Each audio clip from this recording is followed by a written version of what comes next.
Greetings, I'm the One Cut Horror Show and welcome to VG Therapy, the channel where I talk about games. Also the channel where I leave for extended periods of time with no explanation. If you want an explanation and also a bit of an update on the channel, look down below. Now, back in the day I had a collector friend who would talk to me about various games. I don't really talk to him anymore, but before I stopped talking to him, there was one game that he really wanted me to play. Pitfall, the Mayan adventure for Super Nintendo. He kept telling me about how hard and frustrating it was, about how angry I would get with it, to the point that he even asked me to do an LP of it because he wanted to see my reactions. And, well, before I stopped talking to him, I didn't actually get around to playing it, so he doesn't know how I felt about it. But I have now since played it, all the way to the end. And, well, is it hard and frustrating?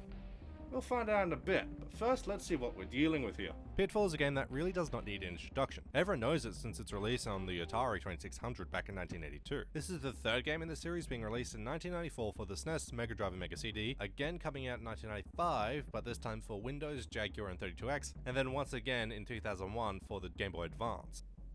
This game really got around, but for the sake of this video we'll just be focusing on the Super Nintendo version. And the game was developed by Activision, a company who doesn't need an introduction. The game came out to decent to okay reviews, the general consensus being that it was pretty okay. And that's not too surprising considering where it comes from. Pitfall being what it is, and Super Pitfall being a game that no one wants to talk about because of good reasons.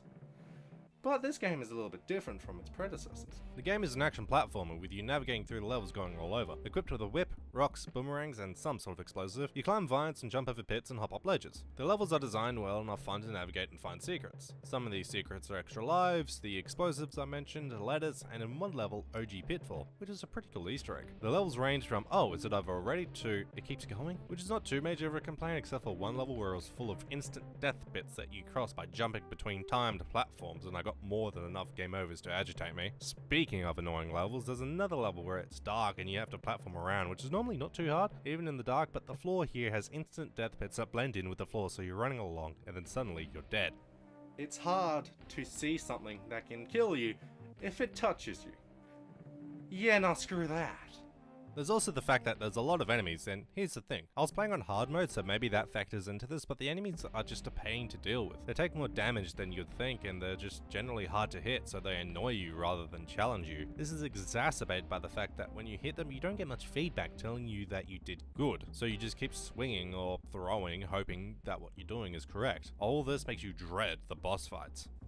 Although I did come across a cheap way to beat them. The second and third bosses have ways for you to skip them completely, so at least there's that, but the first and last ones you have to fight, and it's just not fun. Then you throw in the fact that the controls are not as good as what they can be, and just makes everything worse. The controls feel kinda stiff and not precise, which you can deal with on platforming challenges, but it makes a couple of platforming sections kinda rough, and fights just unfun. Although I never really felt that any of my deaths were unfair, except for when I fought the bosses, I always felt that it was all manageable, and while, yeah, I did die a fair amount of times, it wasn't aggravating except for the two levels I mentioned before.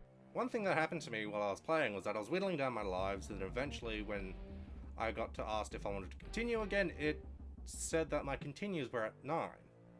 And when I kept dying, my continue count never went down. What apparently had happened was that I had activated a cheat code by accident, which gave me infinite continues. I didn't know that until sometime later because I'm like, oh, what had happened? Was there a glitch? I heard I activated some secret, but no, I apparently just cheated by accident. Because what you do is you mash start at the continue screen, which I don't remember me actively doing, but I wouldn't put it past me. Another thing I discovered was in one of the levels I had beef with, it has a secret door that lets you play the original Pitfall as I mentioned before, but I found out that there's a code which can just let you do that from the start screen. Which is kinda cool. It's paying homage to the original, I can dig it. Speaking of the original, the game has the main star be Pitfall Harry Jr., the son of the dude from the original. The game is about how the father-son duo are exploring Mayan temples and your father got himself caught by the big bad, who is some sort of cheater god or something, and you have to rescue your dad. And when you do, you get to see what he looks like in 16-bit. Glorious. There's also letters that you can collect, but they don't really do anything, so there's no real reason to go back and collect them. And besides a few other points, which is the controls need to be a little bit tightened up and the enemies are rather annoying, this game's actually rather fun. It just doesn't really warrant a playthrough again. Doesn't warrant a second viewing, so to speak. It's very competent at doing its job of being a fun game, but you don't really feel too strong of a desire to play through it again. once you've played through it, you've kind of seen it all. You play through it and you enjoy it, but you don't really have much else to do with it. But I have to reiterate, I do like it. It's very competent. It does its job well at being a fun game. It was well worth the money I spent on it, and I don't regret buying it. And maybe I will play it again, but I just don't have any desire to do so in the near future because I don't really think there's too much else this game could offer me. And with that, I'd give this game a 3 out of 4 of recommendation. And with that, I've been Horror Show, and this was VG Therapy.